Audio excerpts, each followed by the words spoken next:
Hello children, I welcome you all to another session of this class, and today I take another chapter from the grammar book, and the topic is verbs.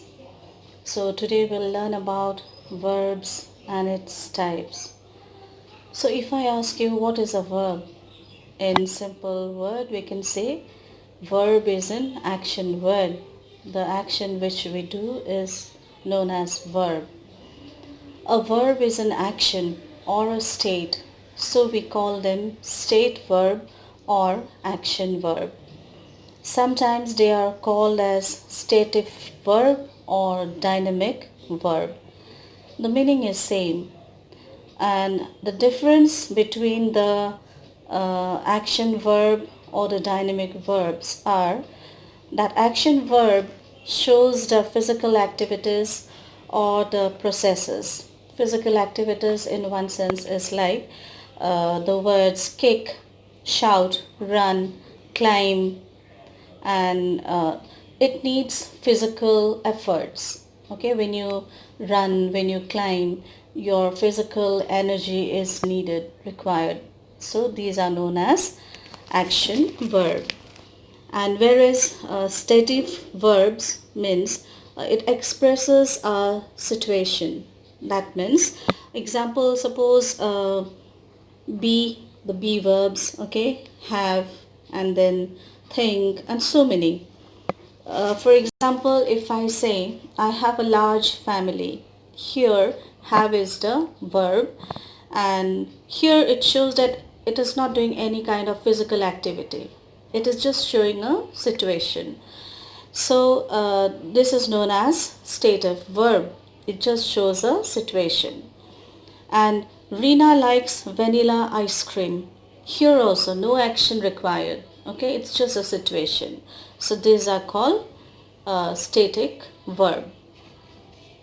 Now, and yes, you have to remember that the static verb never uses ing. It is not used in the continuous form as it is used with the action verbs.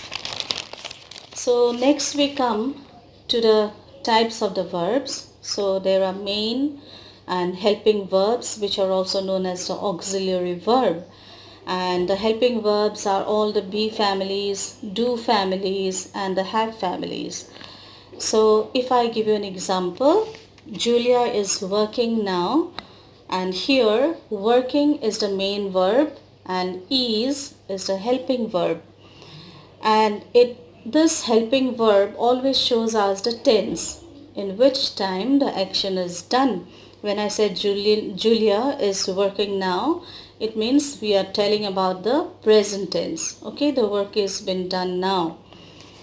Julia isn't working now, so it is a be negative sentence. Okay, is Julia working now? So this is a be question. And I don't play cricket every weekend. So here do not, it is showing us the negative sentence. So here again it is a do negative sentence.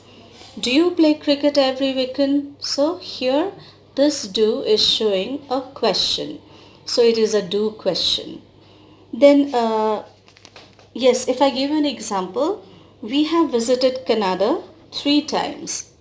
So here I have expressed 3 times you have went to Canada. So this 3 times it shows you that you are having a life experience. Okay, and here we have visited Canada 3 times. Have is a helping verb. And suppose another example, we visited Canada last year. So this is only one single experience. So here we are using all the be, do, and have family like this. And one more example if I give you, we have a bike. So what you're having, you're just simply saying that you have a bike. That means you own the bike. Okay. So here have is the verb over here. Now next we come to modals. What are modals? So modals are used to express the mood of a sentence. Okay, we use the modals to express our mood. Now the modals like can, could, shall, should, Okay, will, would, may, might. Okay, all these are known as modals. So now, what is mood in grammar? And if I ask you, so mood is what? It is the attitude of the speaker. Attitude, the way you speak. If you want to put more stress, then you put some words. Okay. So, for example, if I say Rahul might win the dance competition, and this is about what? You're predicting something about the future. Okay. And we are using the modal here, might. That means there is a probability. Okay. And then second sentence, if I say Rahul wins the dance competition this year, here we know that it is sure of his winning, right? But I'm 80% sure, so I'm using the modal might in the first sentence. That might adds that mood to the sentence. So did you understand? The might, the word might adds that mood to the sentence. And here I'm talking about the possibility in future. Models can also express the ability. Yes, we also express the ability. For example, my brother can play the guitar. So what your brother can do? He can play the guitar. So here play is the main verb and can is the ability. And for example, if I say you mustn't smoke here. So here mustn't, must not is also a modal. Okay. And modal must is used in negative here. Must not we say. So it is used as a negative word over here. And then we come to regular and irregular verbs. Let me first tell you in English, only verbs can have tenses. Okay, all the tenses will always have a verb in it, and from the verb we can make out this is in which tense. To make tenses, we change the form of the verbs. Now suppose we have 5 form of verbs in English, and that is infinitive, that is the base form, present tense, past tense, then past participle, and the continuous form, that is by adding ing. Suppose if I give you an example for infinitive, to cook, okay, then in the present tense we can use with singular and plural, cook or cooks, yes, and past tense will be cooked, that the spelling is COOKED, cooked, and even past participle is also cooked, so that is COOKED, that is cooked, okay, and in the ing form we are adding cooking. So this past participle and the past tense having the same word, that is cooked and cooked, and this is a regular verb. Here the word doesn't change, so these verbs are known as regular verb. And suppose if I give you one example, in the infinitive we are using to go, and in the present go or goes, and in the past tense we use went, and for past participle we use gone, and then in the ing we are using going. So here past tense and past participle words are changed. One is written as went and the other is as gone. So these verbs are known as irregular verbs because they are not spelled the same. Now, yes, one more thing I have to tell you, this irregular verbs we cannot simply just write down. We have to memorize all the irregular verbs which we get in grammar. We need to memorize, we have to learn it. So children, you need to learn all the words so that you can remember which are irregular verbs.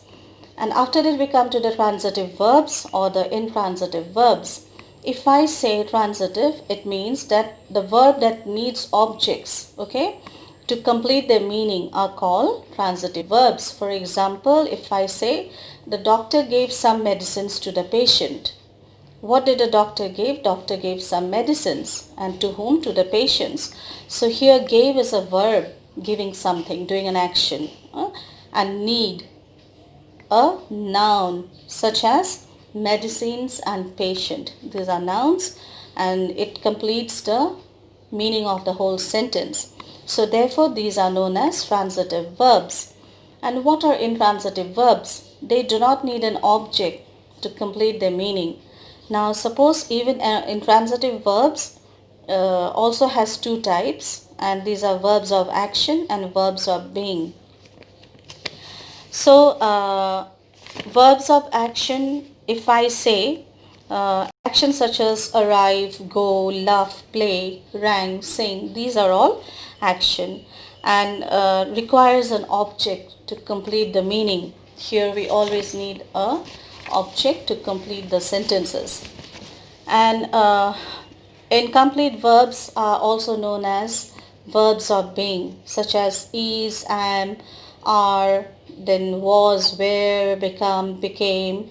So they do not provide information about an action but inform us about the state of being of the noun. So these verbs of being, always link the subject with the rest of the sentence, and we call them be-type verbs also. The example, suppose the tiger is the national animal of India. So the tiger and the national animal, okay, both the subject, the tiger, and the complement, national animal, refers to the same animal. So verb of being is called as incomplete or linking verbs. And yes, children, for now I think you understood what is the stative action words and what is the main verb, helping verb, auxiliary verb, even the modals, then what is regular, irregular verb, what is transitive and intransitive verb. So after knowing all this, I'm sure at least you could understand some of the basics of the verbs. Now, if I say another word in grammar when used is complement. What is complement? Okay. Now, suppose complements means the phrase which refers to the subject and the phrase completes the meaning. For example, India is my country. So, my country is the complement. The words as complement can complete a sentence, okay, and they come after a transitive verb plus an object. Always remember this. And verbs that have a definite tense, all right, verbs that have a definite tense are called as finite verbs. So they have to agree with the subjects in person and number. For example, suppose he walks, they walk, he walked, all right. So they have to agree with their subject. So I'm sure a little bit of information regarding the verbs I have given you today, and I'm sure it will be beneficial for you all. And yes, there are a very vast chapter even for the verbs also, and which will be doing it again in the next class. And yes, whatever work will be given, please do it sincerely, nicely, and we'll again meet in the next class, another session. And till then, I wish you a very happy day ahead, and thank you, children.